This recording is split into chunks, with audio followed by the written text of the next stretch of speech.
A Worried Wife. Chapter 1. Sleepless Nights. Rita sat by the window, her eyes tracing the slow drift of clouds under the silver moonlight.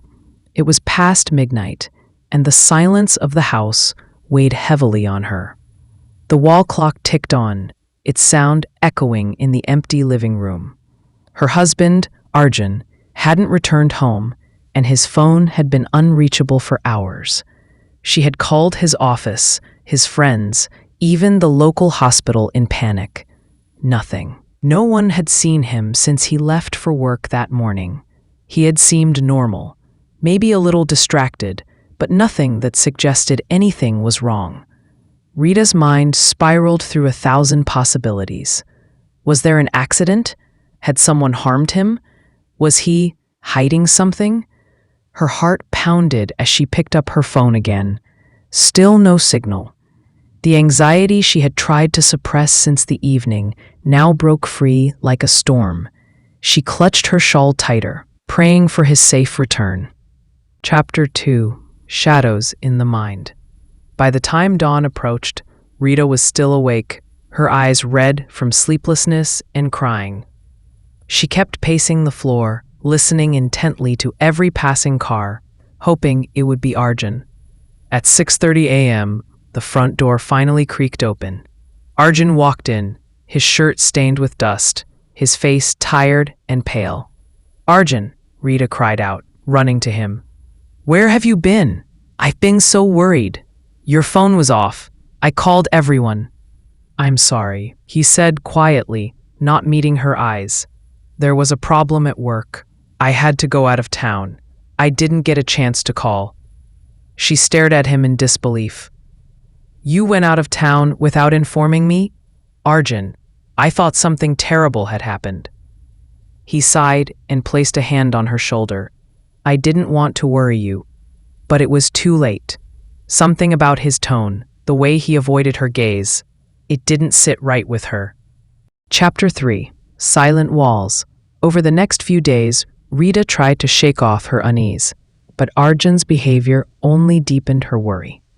He was quiet, distracted, and constantly on his phone.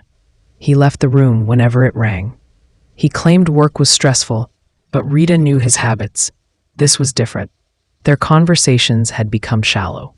Arjun used to laugh easily, tease her, ask her about her day. Now, he just nodded or mumbled answers, and sometimes barely acknowledged her presence. One evening, while he was in the shower, Rita noticed his phone buzzing with a message. A name flashed on the screen. Neha. Rita's hands trembled. She had never heard him mention anyone by that name. Chapter 4. The Stranger Within. Rita didn't want to believe the worst, but her instincts screamed otherwise. That night, as Arjun slept, she scrolled through his messages. Most were work-related until she reached a thread with Neha. The messages were short but intimate. "Neha, miss you today." "Arjun, I miss you too. Soon." Her world crashed in a second. Tears rolled down her cheeks as she shut the phone. She didn't want to jump to conclusions.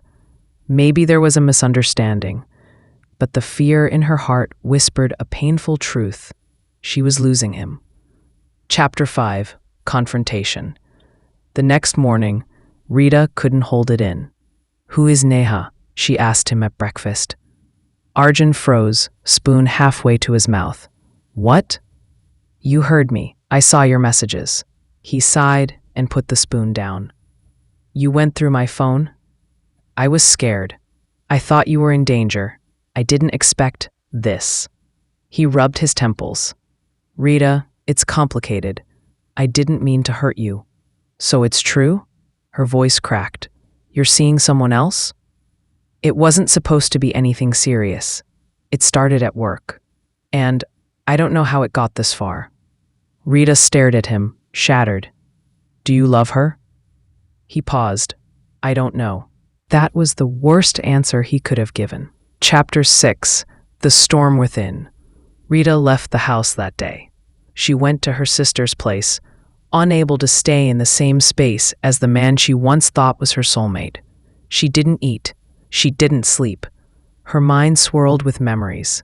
Their wedding day, their vacations, the small joys of shared tea and evening walks. How could he throw it all away? Her sister Mina tried to console her, but the pain was too raw. Maybe you should talk to a counselor, Mina suggested. This is a lot to handle alone. Rita nodded, numb. She wasn't sure she wanted to save her marriage, but she needed clarity. Chapter 7. Into the Past. At the counselor's office, Rita poured her heart out. She spoke about the love they once shared, the growing distance, and the betrayal. The counselor asked her one question that lingered with her for days. Do you want to heal, or do you want to end it? She didn't know. Meanwhile, Arjun sent messages every day. I'm sorry. Please come back. Let's talk. Eventually, Rita agreed to meet. They sat in a quiet park where they had once watched sunsets together. I messed up, Arjun admitted. I was lonely, confused. I don't even know if I really cared for her. It was the thrill of attention. That's no excuse. Rita said quietly, I know, but I want to fix this, if you'll let me. Chapter 8. The Choice. Rita went home that night, but she slept in the guest room. She started setting boundaries. They would go to marriage counseling together. Arjun would cut all contact with Neha, and she needed time. Arjun agreed to everything. He was different now, quiet, humble, and full of regret. The days were hard. Trust, once broken, doesn't rebuild easily. Rita still had nightmares, still found herself crying in the kitchen or waking up in panic. But there were small moments too. Arjun cooking dinner, leaving her notes, apologizing not with words, but with actions. He wasn't perfect, but he was trying. Chapter 9. A New Dawn. Months passed. The counseling helped.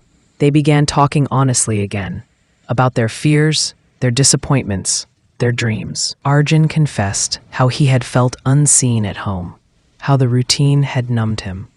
Rita admitted she had been so focused on managing the house, she'd forgotten to ask how he felt.